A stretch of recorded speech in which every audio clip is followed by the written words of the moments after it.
بسم الله الرحمن الرحيم هو الذي أرسل رسوله بالهدى ودين الحق ليظهره على الدين كله ولو كره المشركون صدق الله العلي العظيم وقال النبي صلى الله عليه وسلم لا تزال طائفة من أمتي ظاهرين على الحق لا يضرهم من خذلهم ولا من خالفهم وهم على ذلك حتى يأتي أمر الله أو كما قال النبي صلى الله عليه وسلم.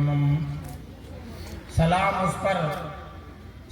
اس پر کہ جس کے نام لیوا ہر زمانے میں، سلام اس پر کہ جس کے نام لیوا ہر زمانے میں بڑھا دیتے ہیں ٹکڑا سرفروشی کا فسانے میں.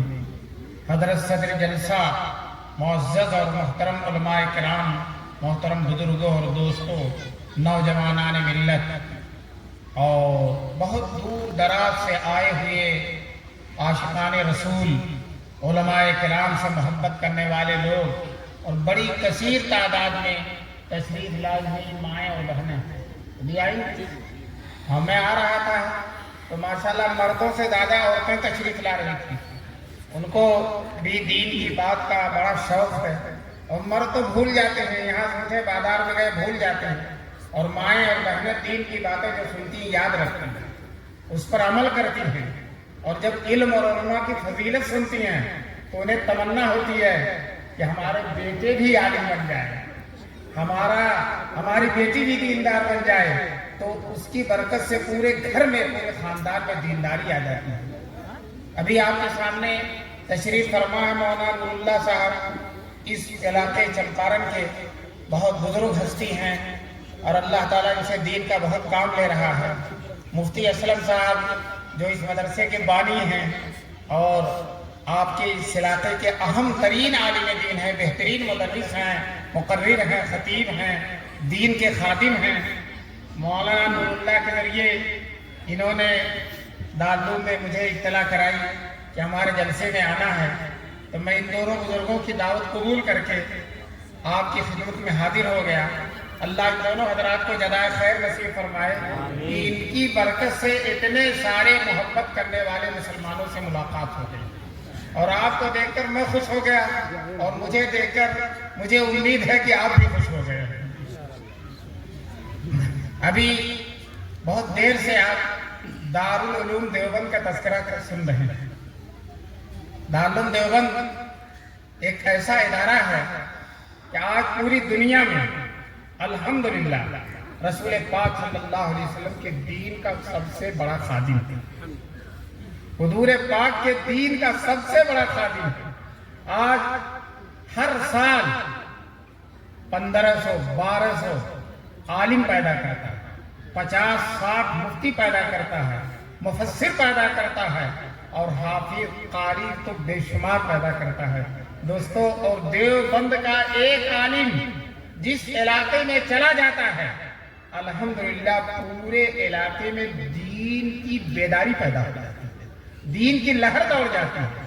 مفتی اسلم صاحب آئے اس علاقے میں. اب بتائیے، جنگل میں منگل ہو رہا، جنگل میں منگل ہو رہا. ہم بچپن سے جنگل میں منگل سنتے تھے، لیکن آج دیکھتے ہیں کہ واقعاً جنگل میں منگل ہو رہا. آج موسم بھی اچھا نہیں اور جو ہے کوہرے کا بھی اثر رہا، ٹھنڈک بھی رہی، لیکن دور دور سے 100 کلومیٹر سے نیپال تک کے لوگ آئے ہیں، گورکھپور سے، مہاراج گنج سے لوگ آ گئے ہیں. ہمارے ساتھی مولانا عبید الرحمان صاحب جو گورکھپور مہاراج گنج میں ترکلوا تیواری میں پڑھاتے ہیں اور حفظ کے بہترین مدرس ہیں، اور پورے ملک کے چپتے چپتے میں ان کے شاگرد پھیلے ہوئے ہیں، وہ بھی یہاں تشریف فرمائے ہیں. تو یہ ماشاءاللہ، اور چونکہ یہ چمپارن کا علاقہ جو ہے اس سے مجھے پہلے ہی سے محبت ہے. یہاں حافظ بادشاہ صاحب سنا ہے، سمرا مدرسہ حافظ بادشاہ صاحب گزرے ہیں، اور ان کا واقعہ میں اکثر دین کے جلسوں میں، قرآن کے جلسوں میں سناتا ہوں. حافظ صاحب نے اپنے بیٹے سے پوچھا کہ بیٹے تمہیں قرآن کیسا یاد ہے؟ تو بیٹے نے کہا ابا جیسے سورۃ فاتحہ یاد ہے اسی طرح لوگوں کو جس طرح سے سورہ فاتحہ یاد ہوتی ہے مجھے پورا قرآن اسی طرح سے یاد ہے۔ تو حافظ صاحب نے کہا بیٹے لوگوں کو جیسے بسم اللہ یاد ہوتا اس میں بھولتے نہیں، مجھے پورا قرآن اسی طرح سے یاد ہے۔ حافظ صاحب کا جب انتقال ہو گیا تو بستی کے کنارے قبرستان ہے، ندی کے کنارے، وہاں دفن کیا گیا۔ دفن کرنے کے بعد 33-34 سال کے بعد حافظ صاحب نے کسی کو خواب میں بتلایا کہ میری قبر میں ندی کا پانی آ رہا ہے، حالانکہ پانی بھی کسی شوق میں آ رہا تھا، حافظ صاحب کا قدم چومنے آ رہا ہے، لیکن بہرحال پانی پانی ہے، سب لوگ دیکھ کر بھاگتے ہیں اس سے۔ تو کسی کے خواب میں آئے اور اس سے بتایا کہ میری قبر میں پانی آ رہا ہے، قبر یہاں سے ہٹا دو۔ کئی لوگوں نے خواب دیکھا، مفتیوں سے فتویٰ پوچھا تو لوگوں نے کہا ٹھیک ہے، جب حافظ صاحب بار بار کہہ رہے ہیں قبر کھود کے دیکھو۔ 34 سال کے بعد قبر کھودی گئی تو لاش تر و تازہ نکلی۔ 3 دن میں لاش سڑ جاتی ہے، 3 دن کے اندر اندر قبر میں لاش سڑ جاتی ہے۔ اور علماء کا فتویٰ ہے کہ اگر کسی کو بے جنازے کے دفن کر دیا گیا، کسی وجہ سے کہیں راستے میں مر گئے اور لوگوں نے ایسے ہی دفن کر دیا، جنازہ نہیں پڑھی، تو 3 دن کے اندر اندر پڑھی جا سکتی ہے، اور 3 دن کے بعد نماز جنازہ نہیں پڑھی، اس لیے کہ لاش سڑ جاتی ہے، ختم ہو جاتی ہے۔ لیکن حافظ صاحب کی لاش کتنے سال تک؟ بولیے 34 سال تک اسی طرح سے تر و تازہ رہے۔ کہتے ہیں نہ حافظ مرے نہ قاری سڑے، نہ حافظ مرے نہ قاری سڑے، چنانچہ لاش وہاں سے نکال کر سیمرا مدرسے کے شہر میں دفن کی۔ اور جب لاش کو قبر کو کھودا گیا تو ہونٹوں میں تری ہے، آنکھوں میں نمی ہے، اور لاش تو لاش، اس سے جو کفن لگا ہوا وہ بھی تر و تازہ۔ کسی شاعر نے کہا امانت کی طرح رکھا لحد نے رود محشر تک، امانت کی طرح رکھا لحد نے رود محشر تک، نہ ایک منہ کم ہوا اپنا، نہ ایک تارے کفن بگڑا۔ دوستو میں نے ان کی قبر پہ وہاں فاتحہ پڑھا ہے، اس میں لکھا دفن اول فلاں سن میں اور دفن ثانی فلاں سن میں۔ تو یہ حافظ عالم کی برکت ہے۔ تو بہرحال شروع سے چمپارن میں دین کی قدر رہی ہے، یہاں کے لوگ دین کی قدر کرتے تھے، اور یو پی کے مدرسوں میں جب راستہ بہت دشوار تھا تب بھی جاتے تھے۔ جون پور میں جب ہم پڑھتے تھے تو یہاں کے بہت سے طلبہ وہاں جاتے تھے، حالانکہ ندی پار کرنا ہوتا تھا، پل بھی نہیں تھا۔ تو بہرحال شروع سے دین کا شوق رہا ہے، اور آج بھی آپ حضرات کو جو ہے دین اور علماء سے محبت ہے۔ اللہ تعالیٰ اس محبت کو قبول فرمائے۔ انگریزوں نے جب ہندوستان میں انگریزوں کی حکومت ہو گئی تو انگریزوں نے طے کر لیا تھا کہ ہم ہندوستان سے اسلام کو مٹا دیں گے، ہندوستان سے اسلام کو مٹا دیں گے، جیسا کہ آج اسرائیل نے طے کیا تھا کہ حماس کو فلسطین کو مٹا دیں گے۔ میں آپ سے پوچھنا چاہتا ہوں حماس ہارا یا اسرائیل ہار گیا؟ بولو اپنی پوری طاقت کے باوجود، اپنے پورے لشکر کے باوجود۔ دوستو یاد یہ قرآن کی جو گزشتہ قوموں کی تاریخیں وہ یاد آ رہی ہیں۔ قوم عاد، قوم ثمود اتنے طاقتور تھے، اتنے طاقتور تھے کہ وہ کہتے تھے اول کہ من اشد منا قوة، ہم سے زیادہ طاقتور کون ہے؟ یہی آج اسرائیل نعرہ لگا رہا تھا کہ ہم سے زیادہ طاقتور امریکہ ہمارے ساتھ ہے، فرانس ہمارے ساتھ ہے، برطانیہ ہمارے ساتھ ہے، اٹلی ہمارے ساتھ ہے، اور جاپان ہمارے ساتھ ہے، اور اس کو نہیں معلوم ہے کہ فلسطینیوں کے ساتھ اللہ، فلسطینیوں کے ساتھ اللہ، تمہارے ساتھ امریکہ، ان کے ساتھ کیا ہے؟ اللہ۔ بہرحال اسی طرح سے جو ہے انگریزوں نے بھی یہ طے کیا تھا کہ ہندوستان سے اسلام کو مٹا دینا ہے۔ انگریزوں کا وزیر تعلیم لارڈ میکالے، اس نے اعلان کر دیا تھا کہ ہم ایسے ہندوستانی بنائیں گے، ہم انگریزی تعلیم، انگریزی تہذیب، انگریزی نصاب تعلیم سے ایسے ہندوستانی مسلمان بنائیں گے جو صورت و شکل کے اعتبار سے ہندوستانی ہوں گے، اور تعلیم کے ذریعے ہم ان کے ذہن کو بدل دیں گے، اور دل و دماغ سے وہ انگریز ہو جائیں گے۔ ہم ان کی صورت شکل تو انگریزوں کی طرح نہیں کر سکتے، ان کا دل انگریزوں کی طرح کر دیں گے۔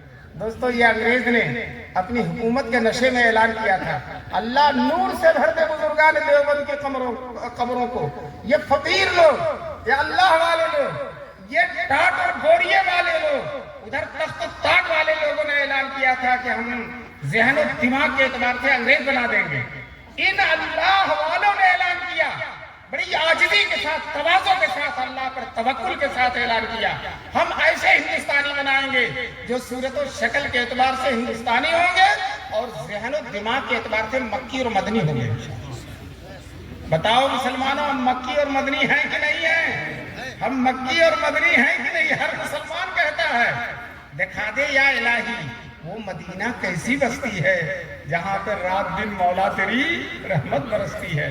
ہر مسلمان مدینے جانے کے لیے بے قرار ہے، جو نہیں گیا ہے وہ بے قرار ہے، جو جا کر آ چکا وہ اور بے قرار ہے، وہ اور جانے کے لیے بے قرار ہے۔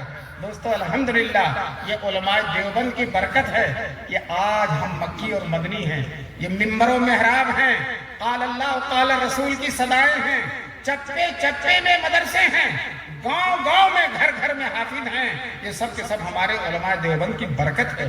اللہ تبارک تعالیٰ پوری ملت کی طرف سے، پورے مسلمانوں کی طرف سے، حضور کی پوری امت کی طرف سے ان کو بہترین بدلہ نصیب فرمائے۔ دوستو ادھر انگریزوں کا اعلان، ادھر انہوں نے طے کر لیا انشاءاللہ ہم دیوبند میں مدرسہ قائم کریں گے۔ اور دوستو یہ ان کے دماغ کا فیصلہ نہیں تھا، یہ ان کے دل کا فیصلہ تھا، ان کے دماغ کا فیصلہ نہیں تھا، ان کے دل کا۔ 1857 کے بعد جب انگریز مکمل طور پر ملک پر قابض ہو گیا تھا، یہ حضرات راتوں میں اٹھ کر روتے تھے۔ دوستو یاد رکھو، راتوں میں اٹھ کر روئے بغیر کچھ کام بنتا نہیں۔ جب تک آپ رات میں اٹھنے والے، رات میں رونے والے، گرم آنسو بہانے والے نہیں بنیں گے، تب تک آپ کی زندگی میں کوئی رنگ پیدا نہیں ہوگا۔ شاعر کہتا ہے عطار ہو، رومی ہو، رازی ہو، غزالی ہو، کچھ ہاتھ نہیں آتا بے آہی سے ہرگاہ، کچھ ہاتھ نہیں آتا بے آہی۔ یہ حضرات تہجد میں اٹھ کر روتے تھے، گر گراتے تھے، گرم آنسو بہاتے تھے، پیشانیاں رگڑتے تھے، بار الہا اس ملک میں اسلام کی حفاظت کی کوئی سبیل پیدا کرنا دے۔ یہ ظالم انگریز ملک کو برباد کرنا چاہتا ہے، مسلمانوں کو، اسلام کو، قرآن کو، حضور کی شریعت کو برباد کرنا چاہتا ہے۔ اے اللہ دین کی حفاظت کی کوئی سبیل پیدا فرما دے۔ 1857 کے بعد مسلسل 10 سال تک اللہ کے حضور آنسو بہاتے رہے، گڑ گڑاتے رہے۔ ٹھیک 10 سال کے بعد اس زمانے کے جتنے اولیاء اللہ تھے سب کے دل میں اجتماعی الہام ہوا، ایک ساتھ سب کے دل میں الہام ہوا کہ دین کی حفاظت کی یہی شکل ہے کہ ایک مدرسہ قائم کیا جائے۔ دوستو یہ اللہ والے اکٹھا ہوئے، اپنے الہاموں کو بیان کیا۔ کسی نے کہا الہام دل میں بات آتی ہے، اس کی کوئی زبان نہیں ہوتی، جو چاہے تعبیر کرے۔ کسی نے کہا میں نے خواب دیکھا ہے کہ مدرسہ قائم کیا جائے، کسی نے کہا میرے دل میں آیا ہے کہ مدرسہ قائم کیا جائے، کسی نے کہا مجھے الہام ہوا ہے کہ مدرسہ قائم کیا جائے۔ دوستو انہی الہامات ربانی کی روشنی میں یہ حضرات اکٹھا ہوئے دیوبند کی سرزمین میں۔ آج بھی وہ مسجد موجود ہے، پرانی مسجد ہے، چھتے کی مسجد، اس کے صحن میں انار کا درخت ہے، اس انار کے درخت کے نیچے ایک استاد اور ایک شاگرد سے مدرسے کو شروع کر دیا۔ استاد بھی محمود اور شاگرد بھی محمود، اور الحمدللہ اس مدرسے کے کارنامے بھی محمود۔ دوستو محرم میں مدرسہ کھلتا ہے، ایک استاد اور ایک شاگرد سے محرم کے مہینے، اور اسی سال شعبان آتے آتے رمضان سے پہلے دورے حدیث کی تعلیم ہوئی۔ ایک استاد ایک شاگرد سے شروع ہونے والا مدرسہ دورے تک پہنچ گیا، اور اس زمانے میں جو ہے صرف دیوبند کے نہیں، مظفر نگر کے نہیں، میرٹھ کے نہیں، سہارنپور کے نہیں، سمرقند و بخارا تک کے طلبہ آ گئے، افغانستان اور ترکستان تک کے طلبہ آ گئے۔ دوستو اس زمانے میں نہ ریڈیو نہ ٹیلی ویژن، لیکن اللہ کی رحمت کے فرشتوں نے ہر جگہ اعلان کر دیا اے علوم نبوت کے دیوانوں، چلو دیوبند میں علوم نبوت کا چراغ جل گیا۔ دوستو طلبہ جوک در جوک آنے لگے۔ جب طلبہ کی تعداد بہت زیادہ ہو گئی تو یہ طے ہوا کہ اب مسجد میں کب تک طلبہ مدرسہ چلے گا، مدرسے کے لیے الگ عمارت ہونی چاہیے۔ اعلان ہو گیا فلاں دن جمعے کے بعد مولانا قاسم نانوتوی کا واعظ ہوگا اور مدرسے کی بنیاد رکھی جائے گی۔ دوستو اس اعلان کے بعد اس اطراف میں جتنے اولیاء اللہ تھے سب اکٹھا ہو گئے، سارے کے سارے اکٹھا ہو گئے۔ حضرت نانوتوی نے تقریر کی، تقریر کے بعد اعلان کیا کہ مسلمانوں مدرسے کی بنیاد رکھی جائے گی۔ چلو سب لوگ مدرسے کی بنیاد رکھو۔ دوستو، جس صبح کو بنیاد رکھنی ہے، رات میں محتمم صاحب نے خواب میں دیکھا کہ رسول پاک صلی اللہ علیہ وسلم اپنے عصائے مبارک سے نشان بنا رہے ہیں کہ اس مدرسے کی بنیاد یہی رکھی جائے گی۔ ترانے میں ہے، خود ساقی کوثر نے رکھی، میں خانے کی بنیاد ہے۔ دوستو، بنیاد کھودی گئی۔ سب سے پہلی میاں جی، یہ تھوڑا فوٹو کھینچ کے تھوڑا الگ ہو جائے، بار بار تھوڑا کھینچ لیجئے پھر الگ جی۔ سب سے پہلی میاں جی منہ شاہ نے رکھی، جو دیوبند کے سید تھے اور جن کے بارے میں یہ تھا گناہ کرنا تو دور کی بات ہے، ان کے دل میں گناہ کا خیال بھی نہیں گزرتا۔ سب سے پہلی اینٹ انہوں نے رکھی۔ دوسری اینٹ مولانا احمد علی سہارنپوری جو شارح بخاری تھی، انہوں نے رکھی۔ تیسری اینٹ قطب عالم مولانا رشید احمد گنگوہی نے رکھی۔ جو اصل بزرگ ہے میرے کارما، وہ دور کھڑے ہوئے ہیں، عاجزی و انکساری بہت ہے، وہ اپنے کو اس لائق نہیں سمجھتے کہ میں بھی کوئی اینٹ رکھ لوں۔ لوگوں نے بہت اصرار کیا تو تیسری پانچویں قاسم العلوم والخیرات مولانا قاسم نانوتوی نے رکھی۔ اور پھر ان حضرات نے رو رو کر دعا کیا، مار الہا تیرے یہ ضعیف نحیف کمزور بندے جو کچھ کر سکتے ہیں انہوں نے کر دیا، اب اس مدرسے کو بڑھانا اور قبول کرنا آپ کی بات ہے۔ دوستو، میں آپ سے بتا دوں، جو ہے پہلی دوسری صدیوں کے بعد اتنا مقبول مدرسہ کوئی نہیں ہوا، اتنا مقبول۔ آج جہاں بھی چلے جائیے الحمدللہ، دارالعلوم دیوبند کا فیض، دارالعلوم دیوبند کا اثر، دارالعلوم دیوبند کی خدمت، دارالعلوم دیوبند کے عالم وہاں پہنچ کر دین کی خدمت انجام دے رہے ہیں۔ دنیا کے کسی ملک میں چلے جائیے، ابھی دارالعلوم دیوبند میں محدث ہیں مولانا نعمت اللہ، اللہ ان کی عمر میں برکت نصیب فرمائے۔ وہ گئے بخاری ختم کرنے کے لیے فیجی، میں بھی ان کے ساتھ گیا۔ جہاز پہ چلتے چلتے 14 گھنٹے تک جہاز چلتا ہی رہا، لگتا تھا اترے گا ہی نہیں۔ اس جزیرے میں پہنچے جو دنیا کا سب سے پہلا ملک ہے، وہیں سب سے پہلے سورج نکلتا ہے، فجر کی نماز سب سے پہلے وہیں ہوتی ہے۔ دوستو، وہاں پہنچے، 3 جزیرے ہیں، تینوں میں دورے تک کی تعلیم ہے۔ ہم نے ان استادوں سے پوچھا آپ کہاں سے پڑھ کر آئے ہیں؟ کہنے لگے دارالعلوم دیوبند سے پڑھ کر آئے ہیں۔ دیکھیے کتنی دور دور تک اس کا فیض ہے۔ مولانا قاسم نانوتوی جو دارالعلوم دیوبند کے بانی تھے، انہوں نے بچپن میں خواب دیکھا تھا، میں خانہ کعبہ کی چھت پر ہوں اور میرے جسم سے دودھ کی نہریں نکل کر ہر طرف جا رہی ہیں۔ کسی عارف کامل نے خواب کی تعبیر بتلائی تھی، یہ بچہ بڑا ہو کر حضور کے دین کی ایسی خدمت کرے گا جس کا فیض پوری دنیا میں جائے گا۔ دوستو، اس کی شہادت عبداللہ سبیل جو امام حرم تھے، وہ دیوبند میں تشریف لائے، اپنی تقریر میں کہا میں امام حرم ہونے کے حیثیت سے دنیا کے ہر ملک میں گیا اور جہاں بھی میں گیا دارالعلوم دیوبند کا فیض سورج اور چاند کی طرح چمکتا ہوا پوری دنیا میں۔